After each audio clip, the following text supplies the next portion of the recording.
Something like that. So,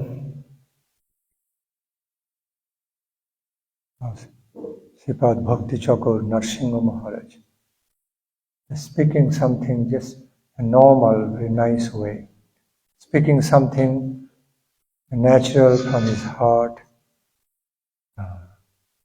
Sometimes, often, we do like to be hearing from the devotees. This I cannot.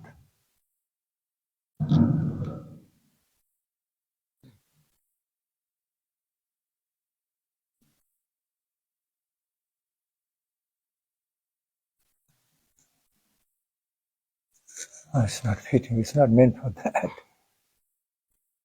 It should work.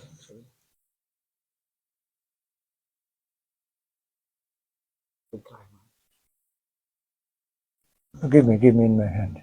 Okay. Best.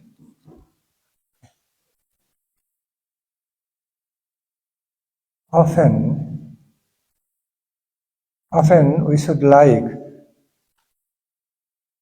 we love to hear some Hari-katha from the lips of the nice sadhus, very sincere devotees. The Hari-katha, what they speak, or informal way. Okay, no previous planning, no calculative ways, no previous planning. That's when the devotees simply start speaking Hari-katha, Krishna-katha in just normal, informal way, spontaneously from their heart. There is special sweetness in that. Relaxing taste is there. So that's what I was feeling in Narsingha Maharaj Hari-katha. The way he was just speaking, spontaneously, relaxed way, sweet feelings, simple but very nice. So, we often hear some great Hari-kathas from some great sadhus, and which manifested more in informal ways, but they were very special type of Hari-kathas.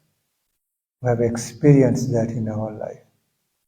That a pure sadhu, a pure devotee, just began to speak Hari-katha in a spontaneous way, simple way,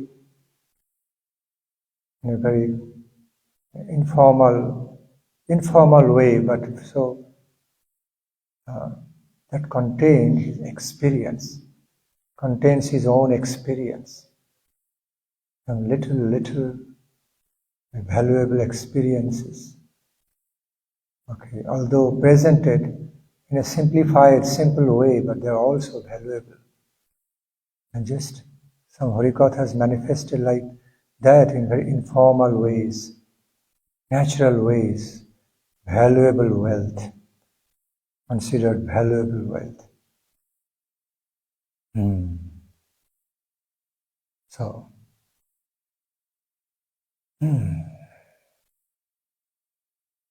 just a while ago, Sadhu Maharaj was telling Dhai Tavo Pache Pache. So, I want to catch that. So I also just want to be flowing with that mood. Dhai Tavo Pache Pache. Running after the pure Vaishnavas. Happily, very happily, delightfully, joyfully, is running after the pure Vaishnavas, pure devotees of the Lord. And very safe, very profitable. Many places, taking the leadership, in other words, leading from the front, okay, especially when somebody is unqualified, trying to be leading from the front. He himself doesn't know where to lead, how to lead, but just out of some ego, out of some false ego, trying to be leader and trying to be leading from the front without even properly knowing what is the real goal, what is the true destination. So that kind of leading activity becomes misleading often becomes misleading because it's more illusioned. Because the leader doesn't have the clear knowledge and conception of how to lead, where to lead to what goal. So therefore, it is always better and safe and very advisable for the beginner sadhus, for the beginner devotees to be doing that, to be taking the position of dhai tabo pache pache. Very safe and secure. Accept the leadership of some truly great, experienced, realized Vaishnava and let him lead, accept him as respectfully accepting him as our leader, and it is quite safe. Just be situated in his gracious shelter, under his shelter, and just peacefully, worry-free way, just following him with all faith, all deep faith and respect, just following in his footsteps.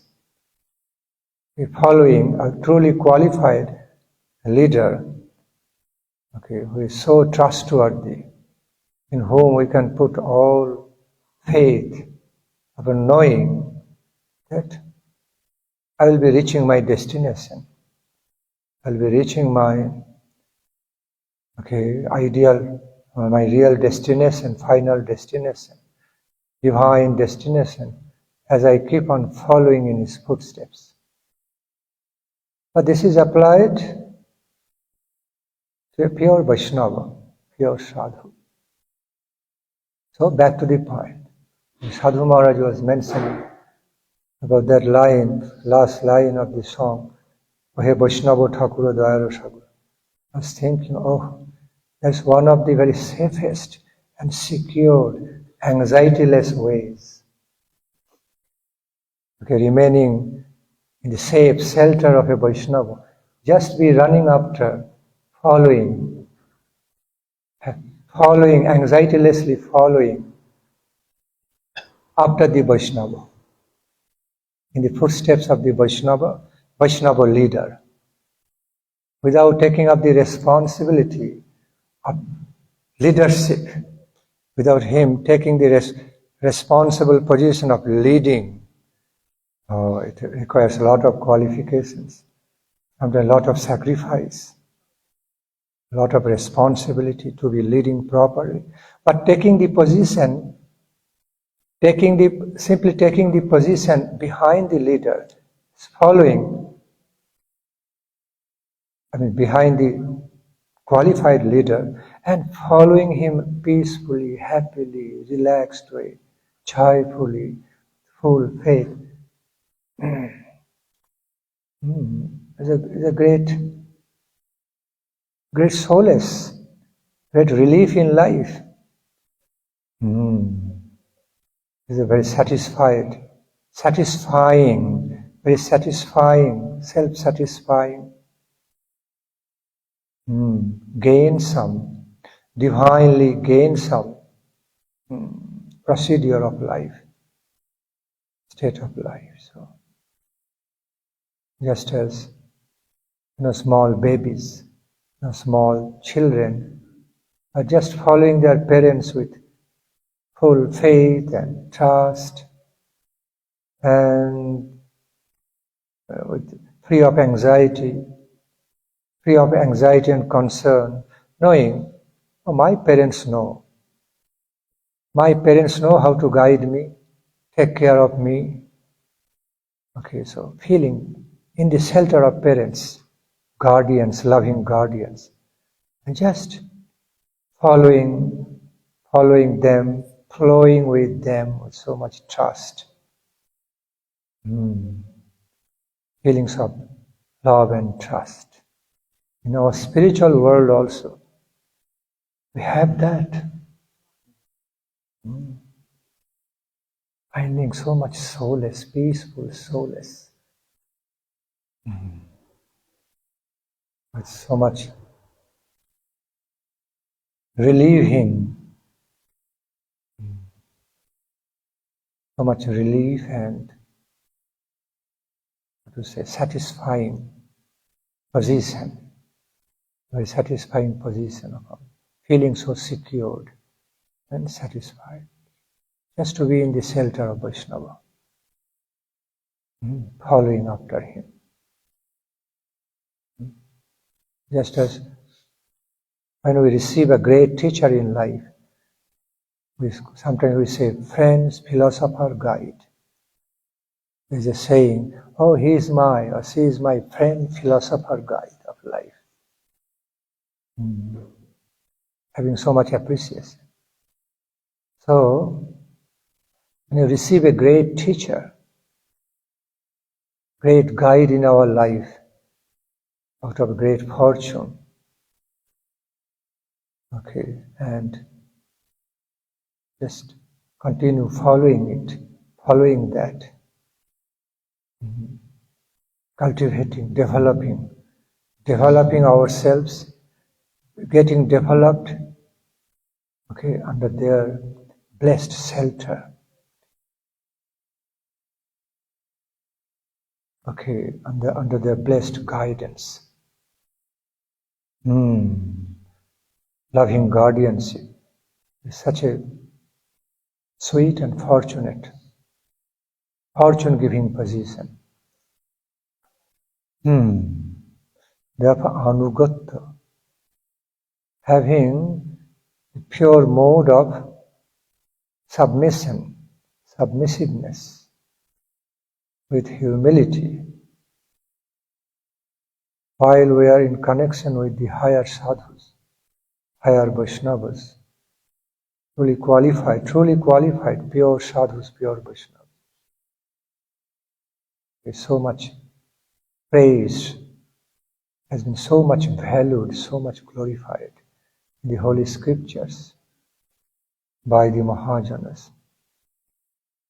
So the very song, certain devotional songs we actually sing in our everyday life.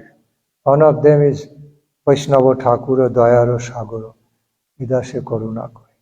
The last line of which pointed out by Sadhu Maharaj, our Srimad Sadhu Maharaj.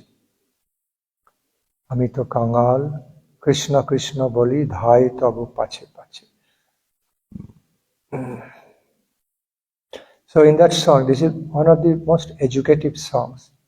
Although everyday life we the devotees are singing that song, Ohe Vaishnava Thakura Dayaro Sagar, just in a more general, normal, casual way.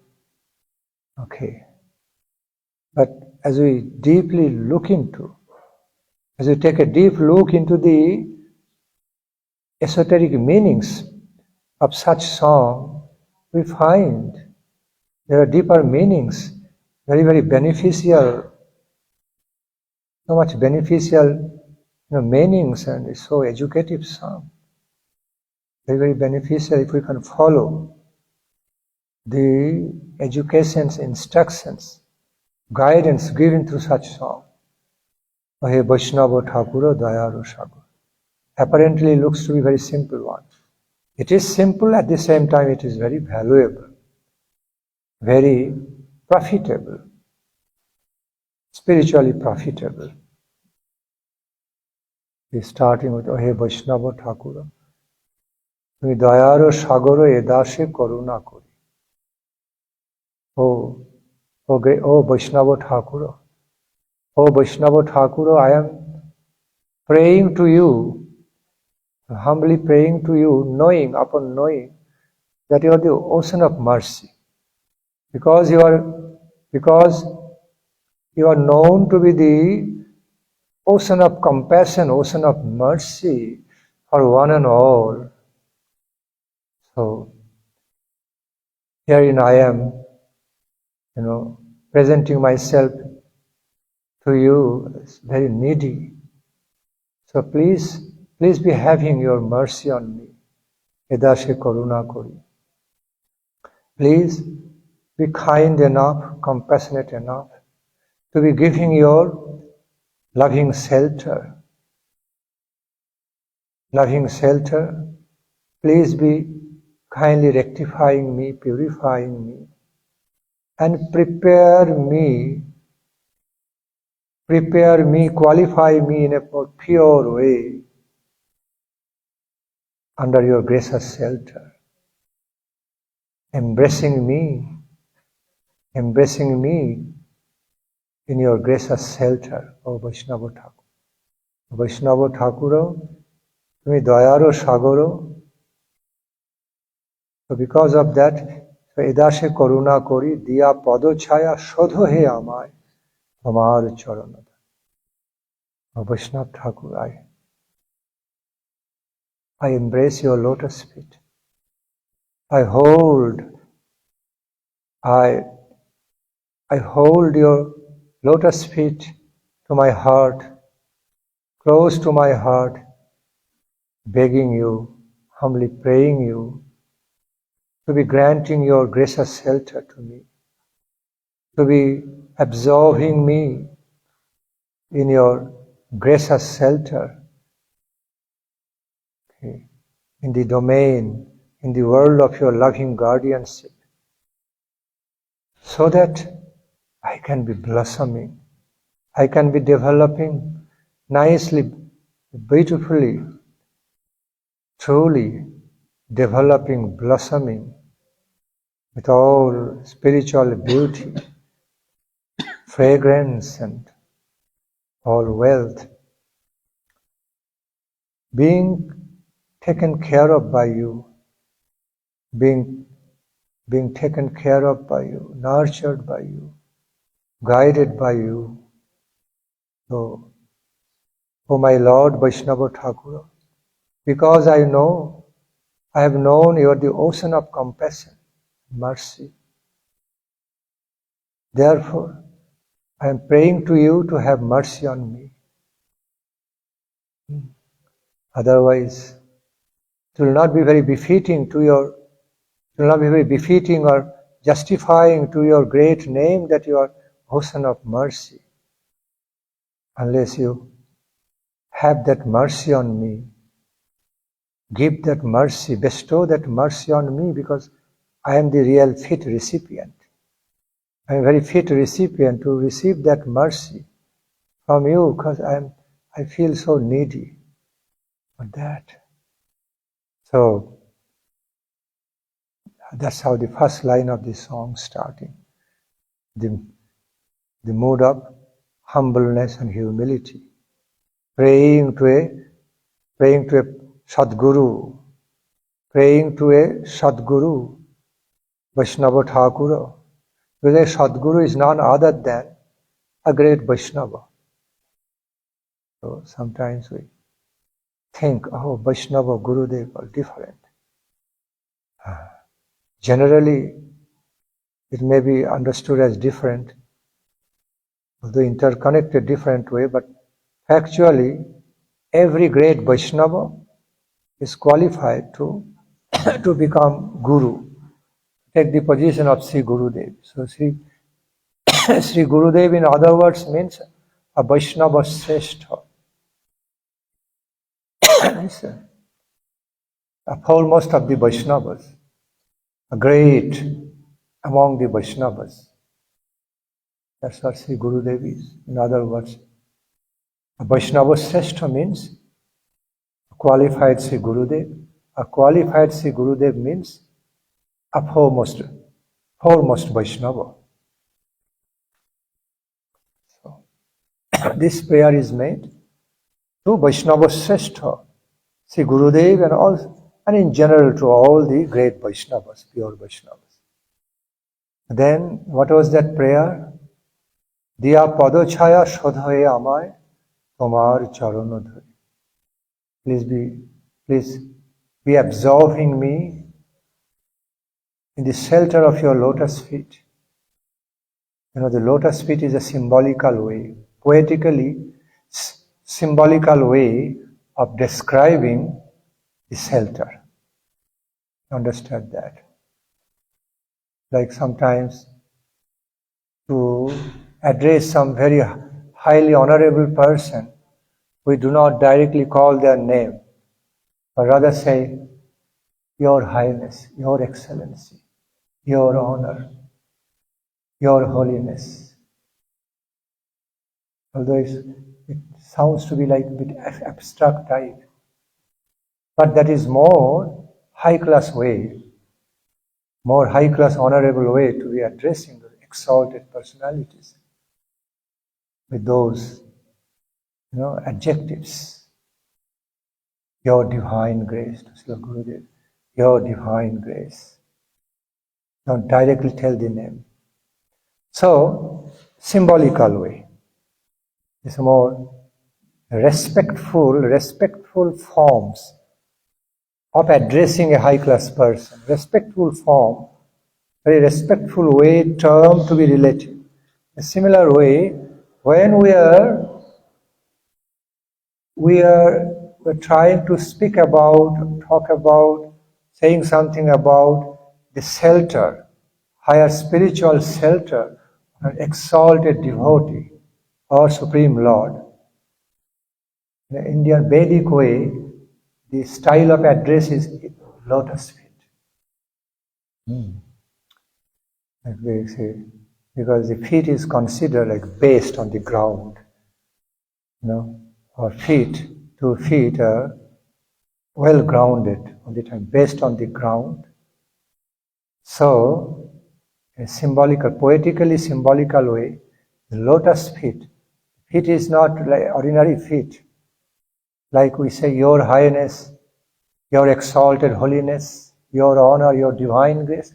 Here, Your lotus feet. So, lotus feet, compared with the lotus flower, a very beautiful, honorable way of saying it. Okay.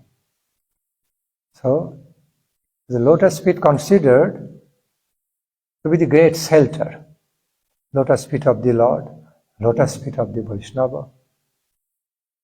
In that way, often devotees may wonder, why lotus feet? Why so much glorification around the lotus feet?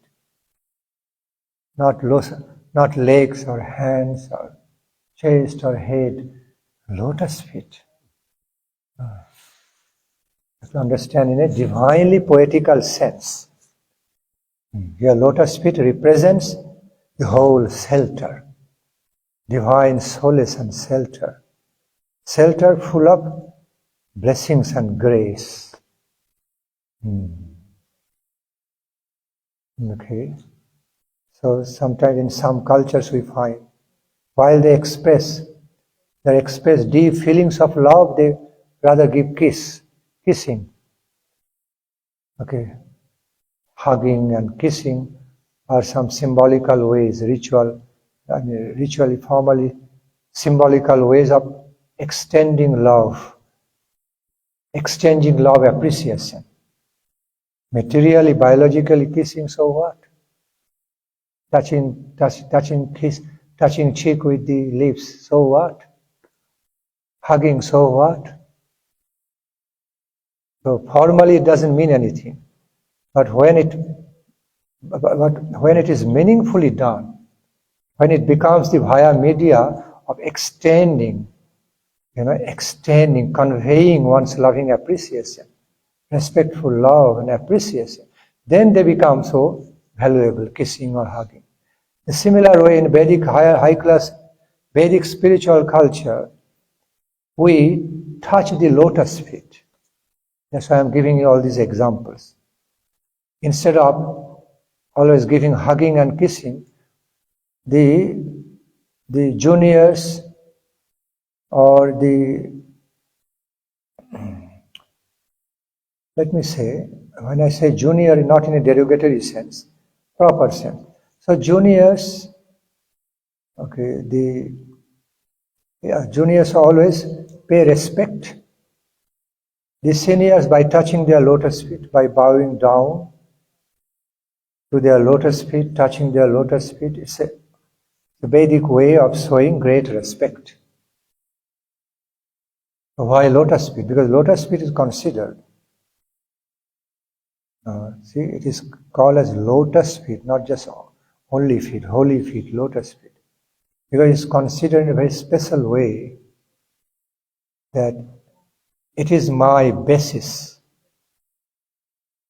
Because the lotus feet are always well grounded.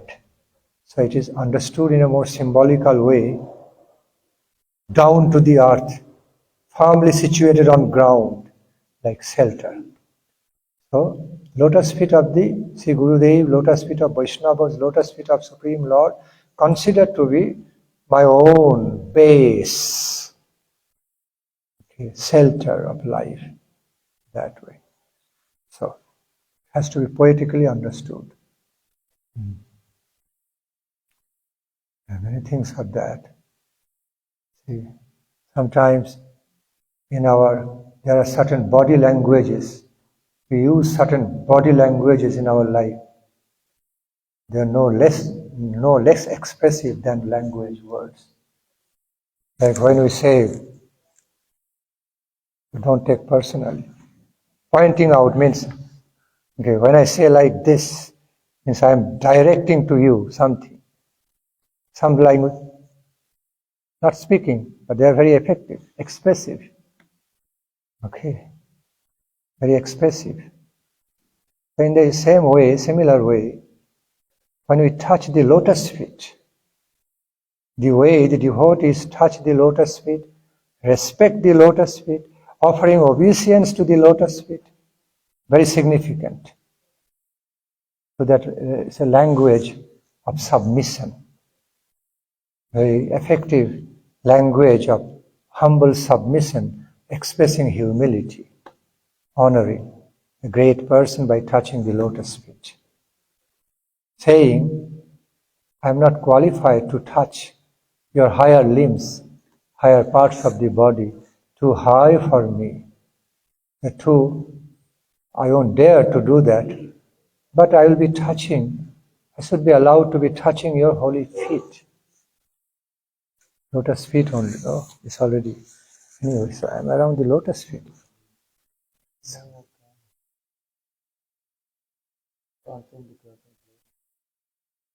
Diya Pado Chaya Shodhoye Amai Tomaro Charana Dhoi.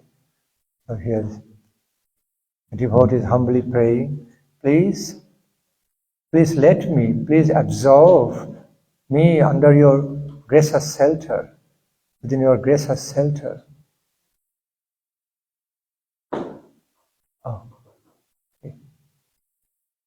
Dayal Nitai Gaur Premanandi Hari Bol. How long it will take to start? 2 minutes.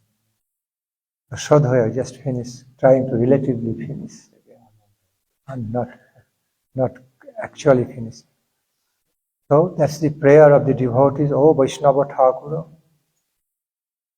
O great Vaishnava Thakura, my best well-wisher, my divine guardian, loving guardian, please be absorbing me, compassionately absorbing me in your gracious shelter, and be rectifying me, purifying me, and prepare me with your own hands, under your own loving care, to become a qualified devotee of Radha Krishna.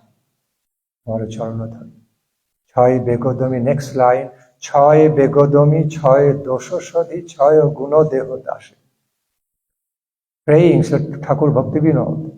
Thakur Bhakti Vinod is extending, manifesting such prayers in this way, following in the mode of Sri Rupa Goswami from the Upadeshamritam.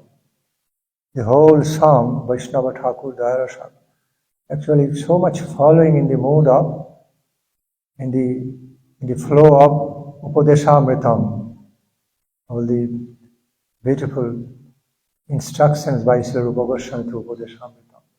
There we find mentions of Chaya Veg, Chaya Dosh, Vacho Vegam, Manasakrodha Vegam, Jova Vegam, Udaram Upasta Vegam, Udaram Upasta Vegam, Etan Vegan, Jo, Vishaheta Dhira, Sarvamapi Mang, Prithiving Sashishachi, from Upadeshamritam. Chaya Vega. Chaya Vega means Chaya Doshasati. What are 6 doshas? Atyahara prayasascha prajalpa niyamagraha janasangascha laulancha sarvir bhakti vanjvinashati. That is Chaya dosh. Okay. Chaya dosh means 6 kinds of faults. 6 types of shortcomings. Atyahara prayasascha prajalpa niyamagraha janasangascha laulancha sarvir bhakti vinashati. Then Chaya Guno Deho Dashi. Chaya Gun, Maharaj knows. Utsaha Nischaya Dharja Tattat Karma Prabhakshanat Sangat Tyaga Sato Vitte Sarvir Bhakti Prasiddhati. Chaya Guno Deho Dashi. Chaya Sat Sangha. Please say. Exactly. Dadati Pratigrihinati Guhyam Akkati Prichati Bhungte Bhojayate Chaiva Sarvidhang Pritilakshanam. Chaya Satsanga, Deho he amai, Boshechi Sangero Ashi. Oh Vaishnava Thakura, I am hankering. Now I am embracing, with my hankering to be embracing, most auspicious association. In other words, now I am hankering for your most benedicting association. Okay. For my real advancement, development, without your gracious shelter, without receiving your gracious shelter, your loving guardianship, loving guidance, without having your mercy, your merciful grant, I cannot make any progress. I cannot be advanced. I know it. I have understood that fact. Prabhu, mercifully be absorbing my heart and soul, absorbing me in your gracious shelter. Therefore I am earnestly seeking your Sangha, Boshechi, Sangero Ashe. I am earnestly hankering after your Sangha.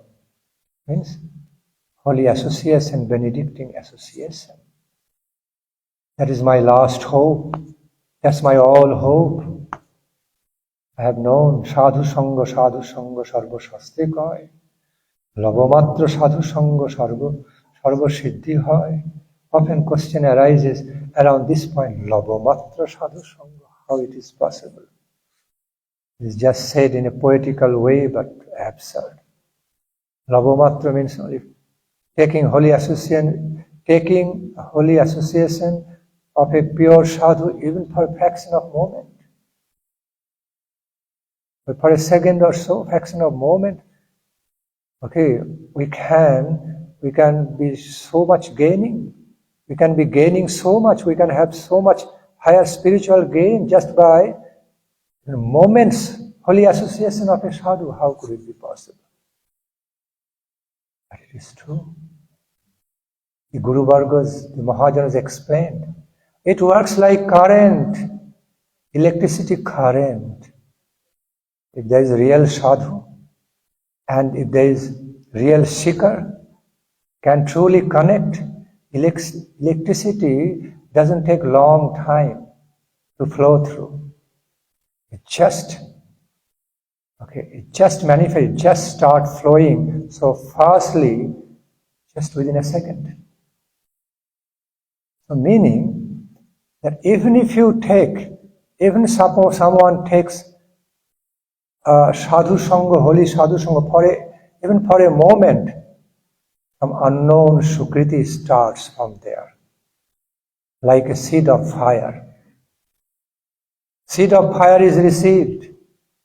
It looks like a seed of fire, but once you continue fueling it, that can be converted into huge fire. So that possibility is there, that seed is planted.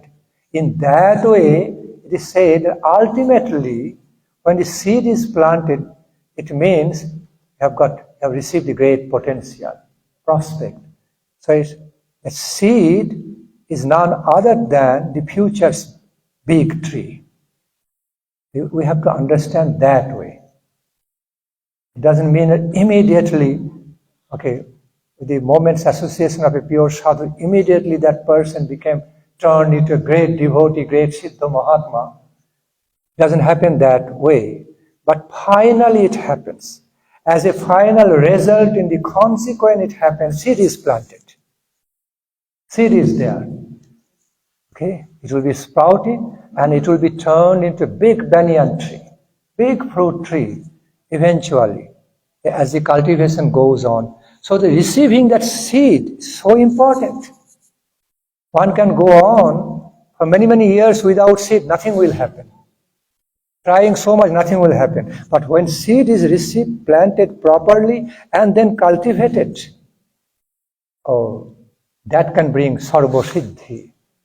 Lavamatra sadhu sange sarvasiddhi, it is meant in that sense, far-reaching sense, including potential, prospects, everything. That's how it has to be understood. Lavamatra sadhu sange sarvasiddhi. Sometimes it so happens, even literally it can happen, by one moment's properly understood, properly realized, properly received association, turn can come. Just as it happened for Ratnakara Dashu, when came in contact with Devarshi Narada. Maybe more than seconds, minutes, but it's not a big association for big time. But there was Devarshi Narada, very powerful, pure sadhu. And here is the example of worst sinner. Two opposite examples. Two opposite, entities meeting each other now. What happened? See? One time meeting of the Ratnakara Dashu with Devarshi Narada just turned him. Eventually, same Ratnakara Dashu manifested as who? Valmiki Muni. From the worst stage to the highest good stage. Turned by the momentary association. Or association for a little while, association of a pure sadhu in a little while, for a little while. Then and there he gave him initiation, instructed him to be chanting Rama, Rama, Rama, Rama, within all happening within a short while. Maybe within an hour or so, kind of. Or within a couple of hours, association. So, he initiated him with holy name of Lord Rama, instructed him to be meditating. He had all faith, with full faith in his Guru's instructions. He continued chanting holy names of Lord Rama. At some point, where he was not being able to be chanting properly in the first place, Rama was not coming in his tongue. The holy name could not be chanted. So he started, there's a saying, he chanted other way around, Mora, Mora, Mora, Ram, Ram, in this way. The Mora was because he was Badha, Ratnakara Dashu, kind of Dashu. So, Mora means death, killing. So that was easily coming with him. From there, Ramna, because he immediately had pure intention. He had full faith in his Guru's words, instructions, and full faith and pure intention to chant Rama. In the beginning it didn't come, but because of his full respect and faith and his nishtha, devotion in the words of Guru, pure intention, some point, holy name, Lord Rama came. So, he was able to be chanting the holy name, Lord Rama, Rama, Rama, Rama, so much. We became so meditated, so absorbed in that. How do you say? Balmika. Termites building was formed all over his body, he did not know. Therefore, he was named as Balmiki. Balmikastu, so he was named after that Balmiki Muni. It can happen. All right. I humbly remain here. Hare Krishna. Hare Krishna. Bhakti Nandan Swami Maharaj ki Oh, Maharaj ki Jai. Maharaj ki all glorious devotees. Jai. Jai Srimad Bhakti Chakur Narsingha Maharaj ki Jai. Gaur Hari.